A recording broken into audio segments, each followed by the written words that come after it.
আসসালামু আলাইকুম। আমি আনিস লিবিয়া থেকে। তো আপনাদের মাঝে একটা টপিক নিয়ে কথা বলবো। বিষয়টি হলো, যারা এই দেশে আসবেন, আমি মনে করি কাজের জন্য আসেন না। যদি অন্য কোনো চিন্তা ভাবনা থাকে তাহলে আসেন, তবে না আসাটাই বেটার। এই রাস্তায় খুবই রিস্ক। তো দেশে আসেন, বুঝতেছেন না কতটা রিস্ক, কিন্তু খুবই রিস্ক। আর কাজের জন্য না আসাটাই খুব বেটার মনে করি। আপনি দেশে কাজ করে আপনি কয় টাকা ইনকাম করবেন? হয়তো দেখা যায় যে 20,000 টাকা ইনকাম করতে পারবেন, ও তো আর দেশে থেকে ইনকাম করা যায়। 20,000 টাকা ইনকাম করলে দেখা যায় যে আপনার খাওয়া থাকা দিয়ে আপনার মনে করেন আরো 4-5 হাজার টাকা চলে দেব। তো থাকবো মনে করেন 14-15 হাজার টাকা।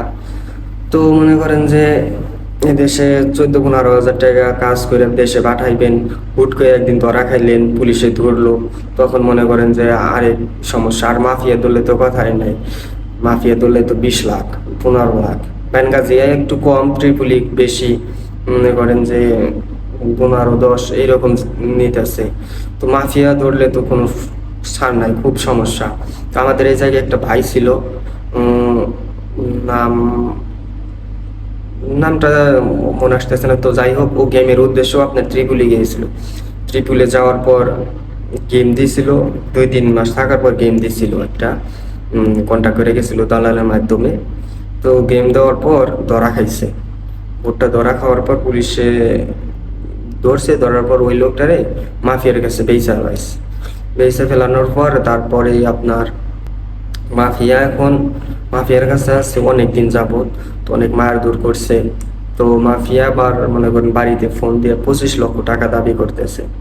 তো ছেলেটার মা বাপ কেউ নাই, সে তার একাই, মানে সে বিবাহ করছে কিন্তু তার ওইরকম ভাই নাই বা পরিচিত কেউ নাই, সে একাই।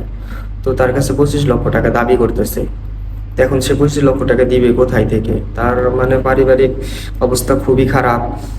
তো এখন তার সমস্যা অনেক। এখন মাফিয়ার কাছে অনেক দিন ধরে যাবত রয়েছে, আর বুঝেনি তো তাদের কাছে থাকলে জীবনটা শেষ করে দেয় একদম। আপনি ভালো মানুষ চাইবেন, একদম মানে শারীরিকভাবে মানসিকভাবে একদম পঙ্গু করে ফেলবো আপনাকে। তো যাই করেন, এদেশে যদি গেমও দেন, পরিচিত মানুষ ছাড়া গেম দিয়েন না, নইলে জীবন শেষ, একদম জীবন শেষ। তো জীবনটা লাইফটা শেষ করেন না।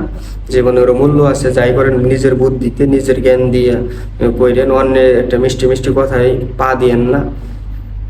তো মিষ্টি, এদেশের মানুষের অভাব নাই, মিষ্টি কথার মানুষের অভাব নাই। এদেশে অনেক ধরনের মানুষ আছে, আপনাকে মানে অনেক লোভ লালসা দেখিয়ে আপনাকে ইতালি পাঠিয়ে দিবে বা অনেক লোভ দেখাইবে। তখন সেই লোভে যদি আপনি পা দেন, হয়তো ধরাও খেতে পারেন। আর ধরা খেলে তো আপনার কথাই নাই। তো যাই হোক, ভেবে চিন্তে কাজ করবেন। যাই করেন, যদি গেমও দেন ভেবে চিন্তে দিবেন। আর একটা আপনার সাপোর্টও থাকা দরকার। যদি আপনি ধরাও খান, তো একটা সাপোর্টও থাকা দরকার। তো আমাদের রুমে অনেক রুমমেট আছে, কেউ 3 বার ধরা খাইছে, কেউ 2 বার ধরা খাইছে, কেউ মানে ধরা খেয়ে এখন অর্থনৈতিকভাবে পঙ্গু, এখন দেশে চলে যাবে, এরকম আমাদের রুমেই আছে। তো কি বলবো আর, সবাই চিন্তা ভাবনা করে কাজ করবেন। আর দেশে থেকে আসেন, বলবো না যাইছেনও না, তবে কাজের উদ্দেশ্য আইসেন না। যাই হোক, যার পরিচিত মাধ্যম যদি থাকে, ভালো স্ট্রং মাধ্যম যদি থাকে, তাহলে আইসেন। তো ধন্যবাদ সবাইকে ভিডিওটি দেখার জন্য।